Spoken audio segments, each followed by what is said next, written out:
পৰা আৰম্ভণি কৰিছোঁ। গছপুলি প্ৰথমে ছাৰ যিহেতু অনিৰুদ্ধ স্কুলৰ প্ৰিন্সিপাল ছাৰে আৰম্ভণি কৰিছে।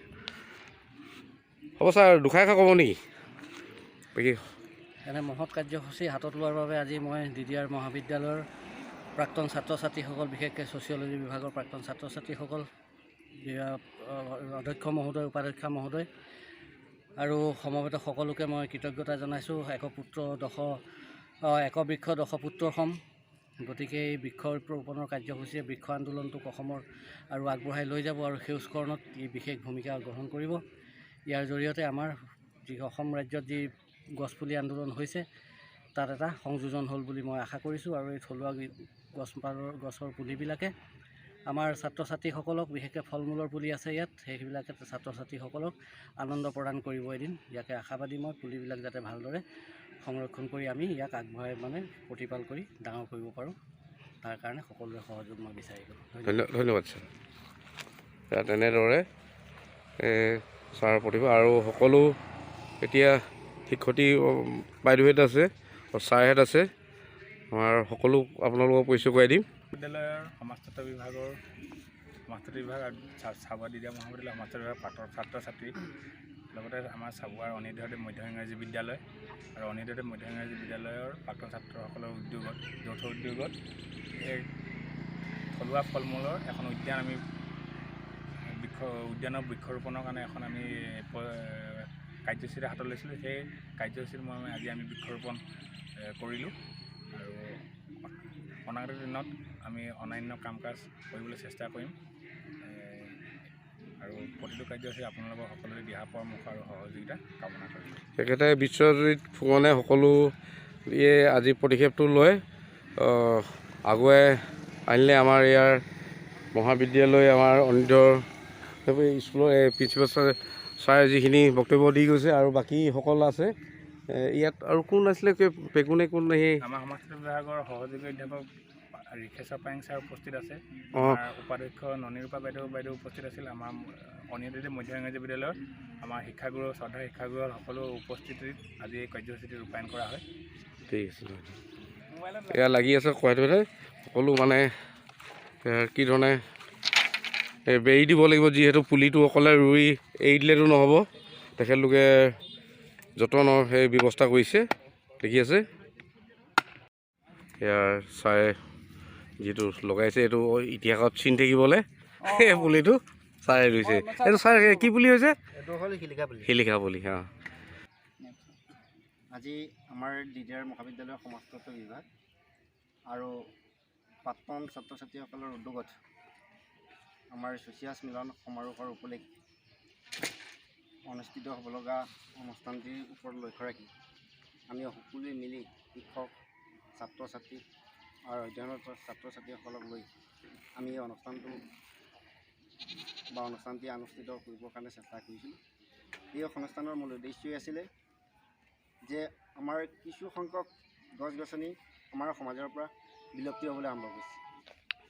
গতিকে এই বিলুপ্তি হোৱা ফল মূলৰ গছসমূহ ৰোপণ কৰি ছাত্ৰ ছাত্ৰীসকলক চিনাকি কৰাই যাতে ফল মূল কেনেধৰণে ৰোপণ কৰিব পাৰি বা ইয়াক কেনেকৈ বচাব পাৰি তাৰ ওপৰত ভিত্তি কৰি আজি আমাৰ অনুষ্ঠানটি অনুষ্ঠিত কৰা হৈছে। এই উপলক্ষে অনুষ্ঠানলৈ বিভিন্ন ধৰণৰ ব্যক্তিৰ প্ৰচেষ্টাত বা ৰাইজৰ প্ৰচেষ্টাত আমি এই কামসমূহ কৰিবৰ কাৰণে চেষ্টা কৰিছিলোঁ বা প্ৰয়াস কৰিছিলোঁ।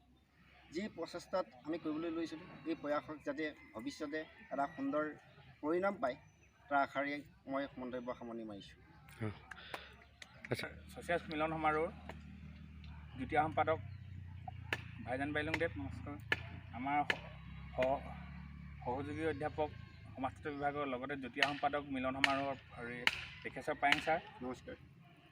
বিত্ত আলোচনী সম্পাদক আকাশ দেৱনাথ, আমাৰ অনিৰুদ্ধদেৱ মধ্য ইংৰাজী বিদ্যালয়ৰ প্ৰাক্তন ছাত্ৰ পাপু, আমাৰ ছচিয়াছ মিলন সমাৰোহৰ বিত্ত সম্পাদক প্ৰদীপ ভাইটি আৰু আমাৰ ছ'চিয়লজি ডিপাৰ্টমেণ্টৰ প্ৰাক্তন ছাত্ৰ বিপুল চেতিয়া ডাঙৰীয়া আৰু মই নিজে আপোনাৰ ছচিয়াছ মিলন সমাৰোহৰ কাৰ্যকাৰী সভাপতি বিশ্বজিৎ ফুকন। ঠিক আছে, ধন্যবাদ। DDR মহাবিদ্যালয়ৰ সমাজতত্ত্ব বিভাগৰ প্ৰাক্তন ছাত্ৰ সমাৰোহ আৰু সমাজতত্ত্ব বিভাগৰ যৌথ উদ্যোগত অনিৰুদ্ধদেৱ এম ই স্কুলত এটা ব্যতিক্ৰমী কাৰ্যসূচী তেওঁলোকে লৈছে। ইয়াতে আমাৰ থলুৱা যিবিলাক ফল মূলৰ গছ, সেই গছবিলাক তেওঁলোকে ইয়াতে ৰুব ৰুইছে, কাৰ্যসূচীটো লৈছে। আৰু আমাৰ ছ'চিয়লজিৰ এলুমিনি ছাত্ৰ ছাত্ৰীসকলে বা প্ৰাক্তন ছাত্ৰ সমাৰোহ ছ'চিয়াছ নামৰ যিটো অৰ্গেনাইজেশ্যন কেইটামান ব্যতিক্ৰমী কাৰ্যসূচী তেওঁলোকে লৈছে। বিশেষকৈ তেওঁলোকে এতিয়া অসম চৰকাৰৰ তৃতীয় আৰু চতুৰ্থ বৰ্গৰ এই যিসকল কেণ্ডিডেট, সেই কেণ্ডিডেটসকলৰ তেওঁলোকে এটা বিনামূলীয়া 7 দিনীয়া এটা প্ৰশিক্ষণ কাৰ্যসূচী তেওঁলোকে যোৱা 2 তাৰিখৰ পৰা সেইটো চলি আছে। আজি সামৰণি পৰিব। সেয়া সামৰণি অনুষ্ঠানৰ লগত সংগতি ৰাখি আজি সেই অনিৰুদ্ধদেৱ এম ই স্কুলত তেওঁলোকে বৃক্ষৰোপণ অৰ্থাৎ থলুৱা ফল মূলৰ গছ ৰোপণ কাৰ্যসূচী, এইটো এটা ব্যতিক্ৰম, এইটো এটা খুব সুন্দৰ কাৰ্যসূচী লৈছে তেওঁলোকে। এনেধৰণে আমাৰ প্ৰাক্তন মহাবিদ্যালয়ৰ ছ'চিয়লজিৰ প্ৰাক্তন ছাত্ৰ ছাত্ৰীসকলে আজিৰ পৰা খুব কম সময়ৰ ভিতৰত তেওঁলোকে সংগঠিত হৈছে আৰু সংগঠিত হৈ তেওঁলোকে কেইটামান গুৰুত্বপূৰ্ণ তেওঁলোকে কাৰ্যসূচী ল'লে। মহাবিদ্যালয়ত এটা অনুষ্ঠান পাতি গ'ল তেওঁলোকে, বিশেষকৈ কেঁচু সাৰ আৰু তেওঁলোকে কাঠফুলা খেতি কেনেধৰণে কৰিব পাৰি সেই সম্পৰ্কত আমাৰ প্ৰাক্তন ছাত্ৰ বাইলুং আছিলে ভাইজান বাইলুঙে এটা সুন্দৰ তেওঁলোকে ৱৰ্কশ্বপ এটা এদিনীয়া ৱৰ্কশ্বপ এটা কৰিছে, যিটোৰ দ্বাৰা আমাৰ অধ্যয়নৰত ছাত্ৰ ছাত্ৰীসকল উপকৃত হৈছে। আৰু আজি এটা ব্যতিক্ৰম কাৰ্যসূচী। এনেধৰণে মহাবিদ্যালয়ৰ প্ৰাক্তন ছাত্ৰ সমাৰোহে ছ'চিয়লজিৰ যিখিনি কাম কৰিছে শলাগিবলগীয়া। আৰু অধ্যক্ষ হিচাপে মই তেওঁলোকক কৃতজ্ঞতা জনাইছোঁ, ধন্যবাদ জনাইছোঁ।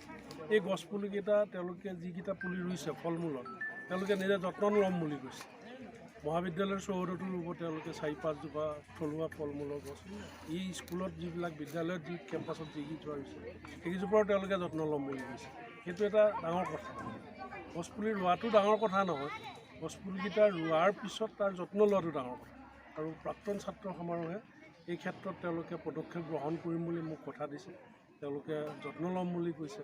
আৰু ইয়াত 3 বছৰৰ ভিতৰত তেওঁলোকে ফল লগোৱাৰ কথা তেওঁলোকে উল্লেখ কৰিছে গছপুলিকেইটা যোগেদি। আৰু আমাৰ ছাত্ৰ ছাত্ৰীসকলে ভোগ কৰিব পাৰিব, থলুৱা ফল মূল বিদ্যালয়লৈ আহি খাব পাৰিব। গতিকে আমাৰ অনিৰুদ্ধদেৱ বিদ্যালয়ৰ মধ্য ইংৰাজী বিদ্যালয়ৰ প্ৰধান শিক্ষকে আমাক এইখিনি সুবিধা দিয়াৰ কাৰণে তেখেতক মই ধন্যবাদ জনাইছোঁ। বিদ্যালয়ৰ শিক্ষক শিক্ষয়িত্ৰীসকলেও আমাক সহযোগিতা আগবঢ়াইছে, ছাত্ৰ ছাত্ৰীসকলেও সহযোগিতা আগবঢ়াইছে। সকলো পক্ষকে মই ধন্যবাদ আৰু কৃতজ্ঞতা জনাইছোঁ। আৰু মই আমাৰ ছ'চিয়লজিৰ প্ৰাক্তন ছাত্ৰ ছাত্ৰীসকলক লৈ মই গৌৰৱবোধ কৰিছোঁ। সেইখিনি ধন্যবাদ ছাৰ। DDR কলেজৰ সমাজতত্ত্ব বিভাগৰ প্ৰাক্তন ছাত্ৰসকলে তেখেতসকলৰ এটা মহৎ কাৰ্যসূচী ৰূপায়ণ কৰিবলৈ আহি আমাক যথাৰ্থতে তেখেতসকলৰ ওচৰত কৃতজ্ঞতাৰ পাত্ৰ কৰি তুলিলে। এক বৃক্ষ হৈছে দশপুত্ৰ সম। তেখেতসকলে আজি আমাৰ বিদ্যালয়ত এনে বৃক্ষ ৰুইছে যে এই পুলিবিলাক ছাত্ৰ ছাত্ৰীসকলক ফল মূল খাবলৈ উৎসাহিত কৰিব। এই ফল মূলৰ পুলিবিলাক তেখেতসকলে যত্ন লোৱাৰ কথাও কৈছে। আমাৰ সহযোগত আমি সহযোগ কৰিম। চাবুৱা মহাবিদ্যালয়ৰ যিজন অধ্যক্ষ আমাৰ এইফালে যে আমি ৰুইছিলোঁ যোৱাবাৰ, সেইকেইটা বাচি আছেনে? সেইকেইটা কেইটামান বাচি আছে। চবেই বাচি আছে।